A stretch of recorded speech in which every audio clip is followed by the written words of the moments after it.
Hoje a nossa aula de história, vamos estar continuando a nossa fala sobre a escrita, surgimento da escrita de alguns povos. Então, nós vamos da página 27 a 29. Vamos fazer a leitura agora dessa página, então, 27, a escrita em outros tempos.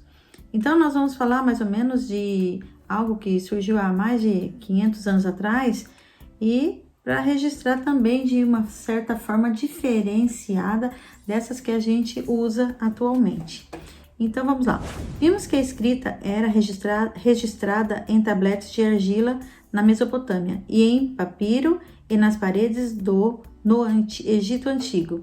Contudo, você deve ter percebido que diversas formas de escrever foram usadas com o passar do tempo. É que aqui nessa imagem, né, a gente percebe que não é como a nossa época de agora, que a gente precisa de uma impressão, vai lá na impressora, imprime, pede a mamãe bater um xerox, alguma coisa assim. Ou então as gráficas, elas imprimem milhares de exemplares em um tempo curto, relacionado ao que vamos falar agora. Então aqui, ó, há mais de 500 anos, vamos lá. Há mais de 500 anos a escrita era realizada por monges, olha só, aqui ó, por monges, copistas, eles tinham esse nome copistas porque eles tinham o hábito de copiar, né, os livros, as obras, que assim ficavam conhecidos porque tinham a função de copiar textos. Esses monges copiavam textos do grego antigo e do árabe que haviam sido traduzidos para o latim, como a nossa escrita também, né, que surgiu do latim. Aqui nós vimos aqui o livro a ser copiado, aqui ele estava copiando alguns livros para se informar, aqui no chão. E essas obras demoravam às vezes décadas para poder ser concluída. Aqui nós temos, ó, Jean Mielot em seu estúdio, Biblioteca Real de Bruxelas, em Bruxelas, olha só. Então, nessa imagem foi retratado o monge copista Jean Mielot. No ambiente de trabalho representado, podemos ver uma cama ao fundo, na esquerda. Os monges copistas viviam em mosteiros, que era a parte mais, para eles, né, ficarem, parte mais espiritual, é onde eles se recolhiam, era a casa deles, tá bem? E fazer cópias de livros era uma das atividades por eles desempenhadas. Para realizar esse trabalho, debruçavam-se em uma obra por horas com o objetivo de concluir uma tradução, pintura ou cópia, o que poderia demorar décadas até ser finalizada. Então, essa obra, ela gerava uma certa função.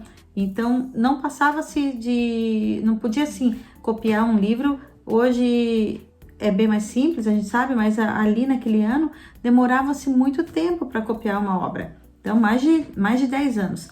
Para realizar os registros, usavam-se pergaminhos, além de penas, e tinteiro, aquela caneta com pena, tá bem? No móvel de trabalho, o livro que seria copiado ou traduzido ficava na parte mais alta e próximos ao monge copista, outros livros ficavam à disposição para serem consultados. Vamos dar mais uma olhadinha aqui na obra, tá bem? Olha que função, tá certo? Aqui agora nós vamos falar sobre as iluminuras. O que são iluminuras? Iluminuras são, olha só, aqui foi feita uma foto de uma Bíblia.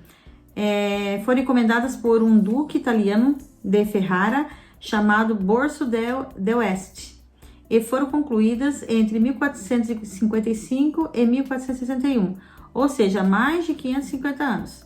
A primeira letra das frases que abrem um novo capítulo normalmente é grande e muito enfeitada. Essa letra recebe o nome de capitular. Olha só, então ela é bem enfeitada.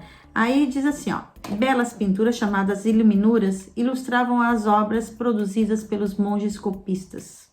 Essas imagens decoradas com ouro e prata, contornavam toda a escrita nas margens do livro, acompanhando o texto.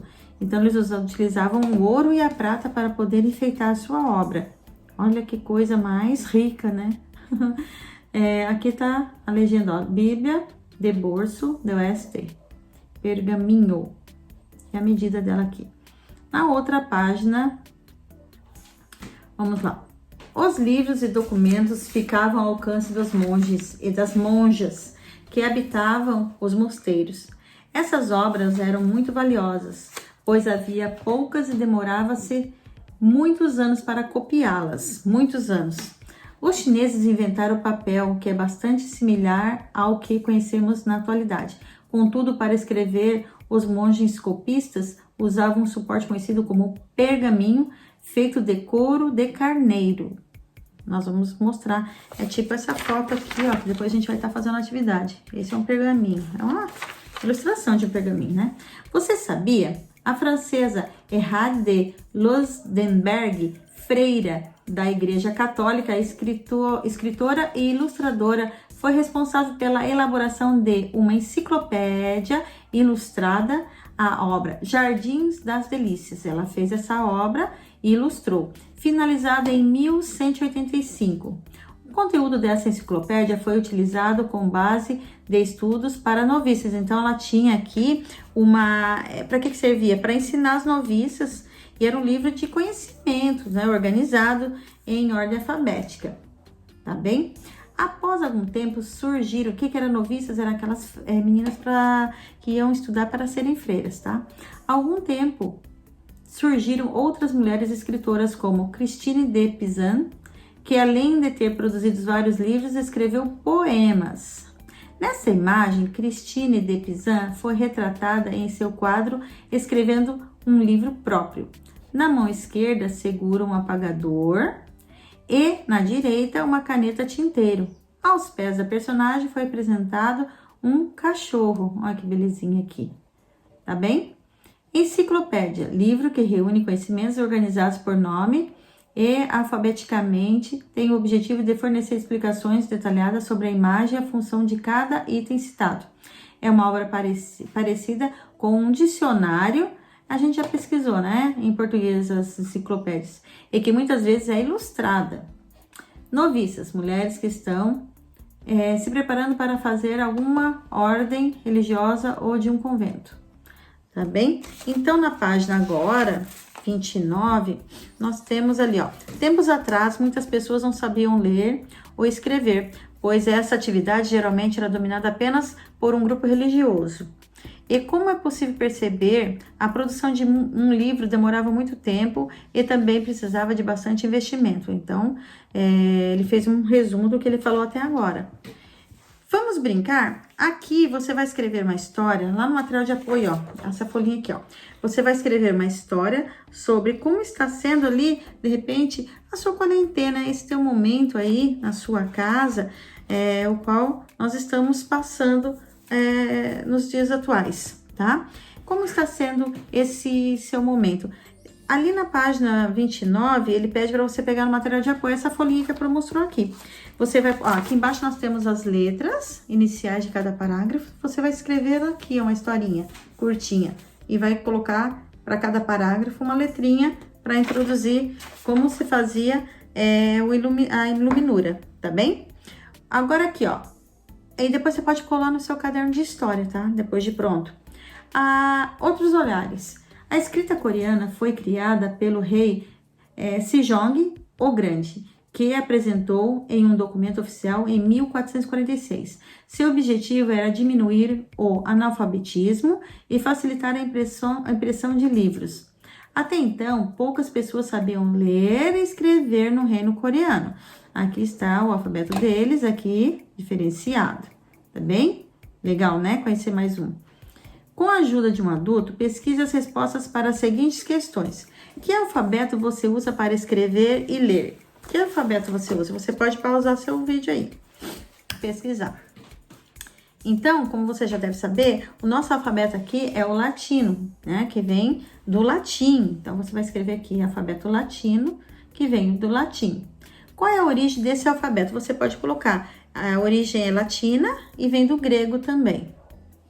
C. Quais são as semelhanças e diferenças entre o alfabeto usado pelos brasileiros e do coreano? Então, a grafia, né, a forma de escrever é diferente, você pode colocar.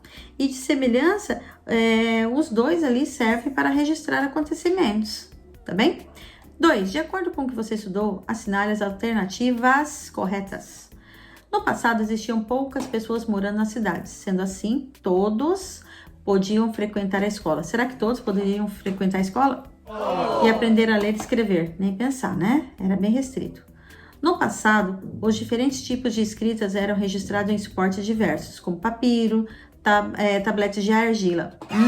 Certinho.